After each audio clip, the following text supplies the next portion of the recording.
This is a Schwinn Predator Tiger. Now I looked it up best I could, and I really, to be honest, I couldn't find anything on it. So I listed it as a rare, Schwinn and possible children's version.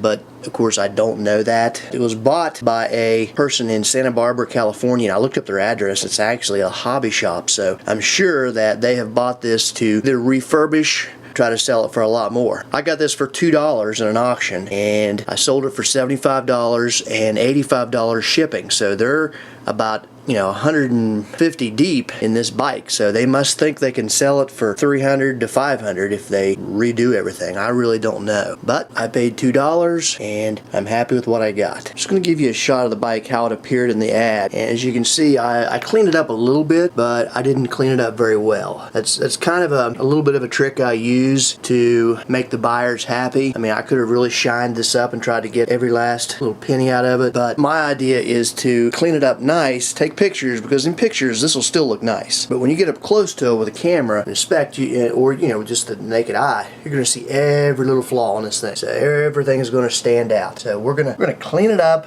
as best we can. We're not going to mess anything. Then we'll take some Armor All and we'll clean up any of the tires and the pedals and the seat and anything like that. Armor All will really make it pop. The markings on it there, it says Schwinn, made in Italy. That took about 5 minutes and it didn't pop as much as I thought. Really old bike, but it cleaned up decent. So I think the buyer will be happy with this. Now, any Schwinn fans out there, I'll just show you some of the markings on this. Little things are coming off. It's very tempting to try to glue stuff like that down. Better off just not to mess with anything like that. Schwinn on the bottom. It says Predator up here, and still got the you know, this is intact. Predator Tiger. Here's the other side of it. It's got some rust on it, but I think the chain is actually, once it gets oiled up, it's not going to be too bad. It's a little bit rusty, but chain's no big deal. There's a serial number. I'd really be interested if anybody's watching this video and you know the value of this. I'd appreciate it. I'm sure since a hobby shop's buying it, it's worth at least $150 because that's what they're paying to have it shipped to them. Most of the time shops are not going to pay that kind of money without being able to at least double their money. So I'm going to say at least $300, and restored completely, this might be a $500 piece. I don't know. Could be worth even more. I have no idea. I just saw it at the auction. It said Schwinn. I bid $2 on it, and I would have probably went up to $5 on it, but I didn't have to. It was towards the end of an auction, and I got several things there. I got a little John Deere 550 tractor. I paid about $150 for that. I did sell it for, I believe, $250, but that was hard-earned money. That stayed in my front room for a long time. It really wasn't worth the $100 I made on it, to be honest. But this here, this was worth every penny. $2, sold it for $75 plus $85 shipping. Hopefully it'll cost me about $50 to ship it. I told him in the ad, I said, I really want this to be local pickup, but if you want it shipped, you're going to pay a steep price. So there shouldn't be any argument over the shipping, because it's going to be a lot of hassle to make a box for this thing and then get it in there, and then it'll still be expensive. Thanks for watching, and if you're interested in my auction hauls, I'll put some of the links down below to some of the auctions I've been to. And also, if you're interested in buying and selling, I've got a Haggling 101 yard sale strategies video that's on YouTube, and people love that video. So I'll put a link to that. Soon I'll be having a Haggling 101 yard sale strategy for sellers. So that video will be up soon as well. You can check out everything at bradseedtv.com.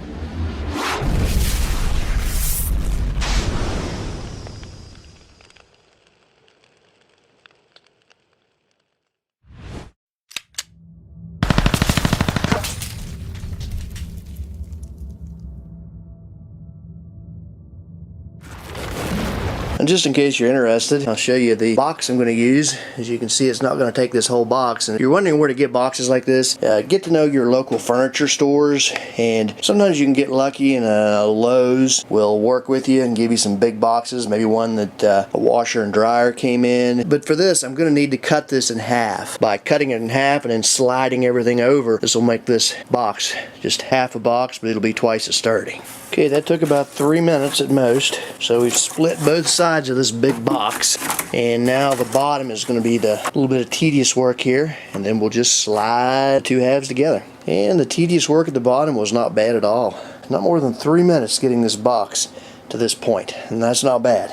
And there, we slid it right together. That went together in like 30 seconds. Now, one thing you do not want to be without, and that is bubble wrap. I have about, I would say, 8 to 10 rolls just like this stored up, and you want to be way ahead on your stuff, folks. I've only bought one container of peanuts. I paid $20 for it on eBay. And it really isn't a bad deal. You can get a big old garbage bag full of peanuts for like 20 bucks, but I tell you what, you just keep up on looking, and I've only paid for one bag of peanuts, and I've sold things for a long time, and I move a lot of product. And you want to always remember to label your boxes and then seal them. As you can see, this one used to say empty, then it was marked out and says peanuts. I've got some that says bubble wrap squares, and these heavy duty boxes here are really nice to store things in. They've got an inner layer also, so when you find boxes that have those inner layers, you definitely want to use those to store your items. The wife is not always happy with me though, because I do store things sometimes out in the open, and this is the kind of stuff she wants to put up.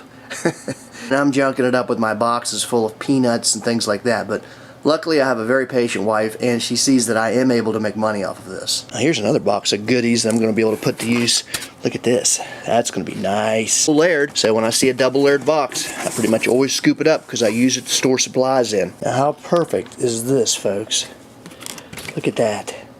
That thing just slips on there like it was made to be there. There's going to be one for the other side. This is going to be a perfect wrap job. I mean, the person that gets this, they're going to be really happy to see this. Okay, worked up a real sweat on that one. Good solid 5 minutes there. Trust me, when they open this thing up, they're going to be like, wow, this guy spent forever packing this thing. And I won't nickel and dime him. I won't write him and say it's not up to spec so I can make an extra few bucks on it. Well, we've got a visitor. Come here, sissy. Where you at, sissy? Well, there you are. Why didn't you come when called?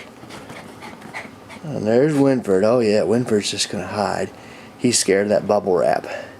Anything like that scares him. Voila! Remember, you want to pack these things to where it looks like they could drop this from like a second-story building and it still wouldn't be able to damage the product. By the way, folks, resist the temptation to use Walmart bags to stuff your things you're shipping out. Trust me, it will cheapen your product and people will give you more complaints. Trust me, I used to use them because they're free and they're easy, but you're going to get more complaints because people just see that as being cheap. Don't tell me why. I could care less when I get things, but that's just the way it is. Okay, now we filled the bottom with peanuts, and I just used a box full, and now our bike's in there on top of the peanuts. Now we're going to fill the top of it with bubble wrap, and even that whole roll of bubble wrap still didn't fill up this box. I don't want there to be any amount of space in here, so I'm going to use some of these spacers that I also find for free. These are, you know, they'll still give the high quality appearance while taking up the space. So when I close the box up, I think everything's going to be about like I want it. Success.